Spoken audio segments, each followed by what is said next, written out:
There's a hidden cost to our jobs, and I'm not talking about money. It's a price that millions of people pay every single year, measured in their health, their well-being, and sometimes even their lives. Let's pull back the curtain on this crisis that's happening right under our noses. Okay, let's start with a number, and it's a big one. 2.8 million. Now, that's not some statistic about a rare disease. According to the UN, that's the number of people who die every single year from work-related causes. And the main culprits? Stress and working excessive hours. This is a global health emergency that we're often just too busy to even see. And if the human cost isn't staggering enough, just look at the money. We are talking about $2.8 trillion, gone, lost globally, every year. That's cash that goes to medical bills, it's lost wages when people can't work, and it's productivity that just evaporates under the immense weight of all that stress. So let's be really clear here. This isn't just about having a tough day at the office. No way. What we're actually looking at is a full-blown workplace stress crisis, and it's forcing us to rethink what health and well-being even mean. The World Health Organization has this really powerful definition of health. It's not just about not being sick, it's a state of complete well-being. That means physical, mental, and social. And that right there is the perfect lens for us to look at the real impact of our work lives. And that's where we hit a really tough truth. For so many of us, the modern workplace itself has become one of the single biggest roadblocks to actually achieving that state of complete health. All right, so what's really going on here? What's behind this crisis? What are the specific triggers in our jobs that are pushing so many of us to a breaking point? Well, the things causing all this pressure, they aren't always what you'd think. Researchers have actually pinpointed a handful of common factors that can turn a job that's challenging into one that's genuinely damaging. These are what experts call psychosocial risks, which is just a fancy term for the stuff at work that messes with our heads.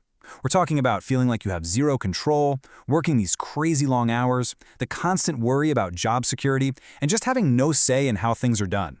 As you look at this list, does any of this sound a little too familiar? See, when you're dealing with these things day in and day out, it's like a constant pressure that just keeps building and building until you hit a breaking point. A state that, well, a lot of us just call burnout. And the fallout from this? It's bad for everyone. For companies, productivity just plummets and people are leaving left and right. For individuals, it can get really serious. We're talking more sick days, a higher risk of substance abuse, and even being forced into early retirement. It's truly a lose-lose situation.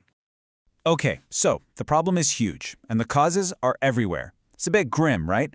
But, and this is a big but, the story does not stop there.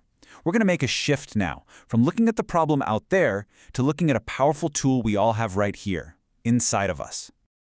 This is probably the question you've been asking yourself, isn't it? What on earth can you actually do when you can't just quit your job or change your boss or single-handedly alter the company culture, when you feel kind of stuck? And here's the answer, and it is so powerful. While we absolutely should keep pushing for better workplaces, a huge part of the solution is learning to change our response to the stress we can't get rid of. It's about taking back a piece of that control. So how do we actually do that? Well, there are two tools that are getting a lot of attention because, frankly, they work: mindfulness and meditation. Let's really break them down because a lot of people think they're the same thing, but they're not. First up, mindfulness. The best way to think about this is not as something you do, but as a state you're in. It's that quality of being fully present, fully aware of what's happening right here, right now, without judging it. Meditation, on the other hand, is the thing you do. It's the workout for your brain. These are the specific exercises, the mental training that you do to build that mindfulness muscle so you can get into that state more easily. Let me put it as simply as possible. Mindfulness is the destination, that state of calm awareness. Meditation is the vehicle, the set of practices you use to get there.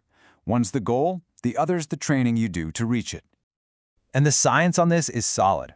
A regular practice can completely change how you experience your workday.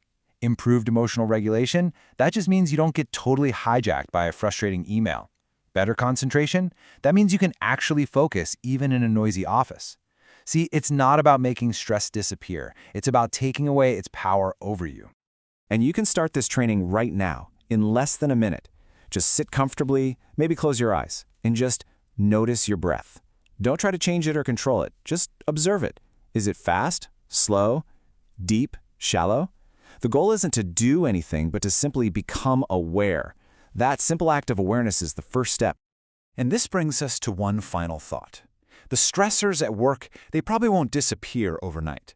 But if you could fundamentally change your response to them, if you could observe them without being completely consumed by them, how different would your workday and your life truly be?